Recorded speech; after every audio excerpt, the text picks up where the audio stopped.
کسی نے ایک سوال کیا کہ جو گناہ کو توبہ کرنے کے بعد دہرایا نہ جائے وہ گناہ اللہ معاف فرما دیتا ہے، لیکن ہم نماز چھوڑنے پر توبہ کرتے ہیں اور ارادہ کرتے ہیں کہ یہ دوبارہ نماز نہیں چھوڑیں گے، لیکن پھر دوبارہ ہم سے نماز چھوڑ بیٹھتے ہیں اور پھر احساس ہوتا ہے توبہ کرتے ہیں، اسی طرح بار بار ہوتا ہے، اس کا کیا معاملہ ہے؟ کسی نے سوال کیا کہ اللہ تعالیٰ توبہ قبول کرتا ہے، توبہ اگر گناہ پہ کرے انسان تو معاف کرتا ہے، لیکن اگر کوئی انسان بار بار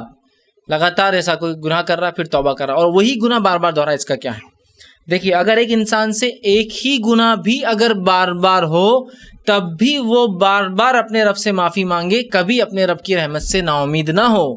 لیکن اس کا ہرگز یہ بھی مطلب نہیں ہے کہ آپ گناہ بار بار کرتے جائیں اور توبہ کرتے جائیں، اس لیے کہ توبہ کے شرائط جو ہے وہ 3 ہیں: دل میں نادم ہونا،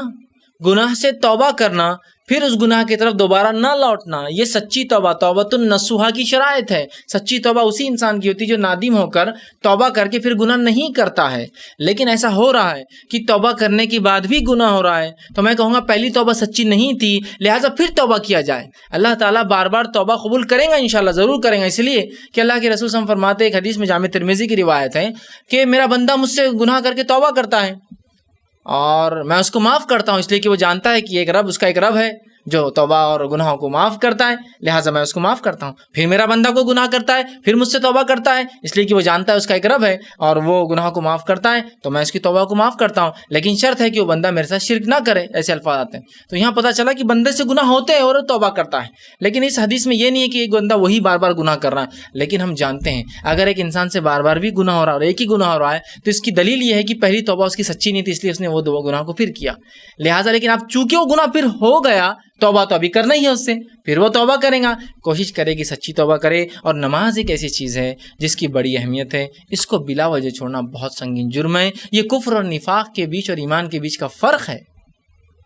تو کبھی بھی نماز کو چھوڑنے کی کوشش مت کیجیے، ہمیشہ اس کی پابندی کیجیے۔ پابندی کے لیے جو کچھ کام ہو سکتے وہ کیجیے، پابندی نہ کرنے کی جو کچھ وجوہات آپ کو لگ رہی ہے کہ جس کی وجہ سے پابندی نہیں ہو رہی، یہ ٹی وی کی وجہ سے، یہ جو ہے میچز کی وجہ سے، یہ شادیوں میں جانے کی وجہ سے، یہ فلاں ہے، تو یہ تمام چیزوں کو چھوڑ دیجیے۔ یہ تمام چیزیں آپ کے لیے پھر دلندریاں ہیں، جس کو میں کہوں گا عام زبان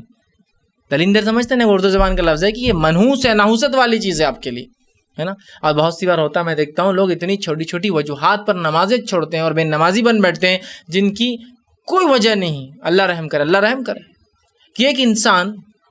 شادی میں جا رہا ہے اور نماز نہیں پڑھ رہا ہے۔ عورتیں ہوتی نا بہت سی بار، شادی مغرب سے گئی، عشاء ہو گئی، آ کے سیدھا سو گئے، پھر پروگرام میں شادی، اور کیوں نہیں پڑھ رہے؟ وضو کر کے پڑھ سکتے ہیں نا آپ شادی میں بھی۔ نہیں وہ اتنی دیر تیار ہوئے، میک اپ کرے، سب دھل جائیں گے نا، تو کیسا آپ نماز؟ تو آپ ایک دنیاوی آرائش کے لیے فرائض چھوڑ رہے ہیں۔ میں صرف میرے بال نہ خراب ہو بول کے مسجد میں جاؤں گا، وضو کروں گا تو بال خراب ہو جائیں گے، اتنے مشکل سے میں نے جما کے نکلا، اتنی اچھی انہیں سیل پڑ جائیں گے، پورے کاٹن کا شرٹ پہنا ہوا ہوں، تو کیسے میں نماز کو جاؤں گا، ہے نا، پورا خراب ہی نکل جاتی ہے۔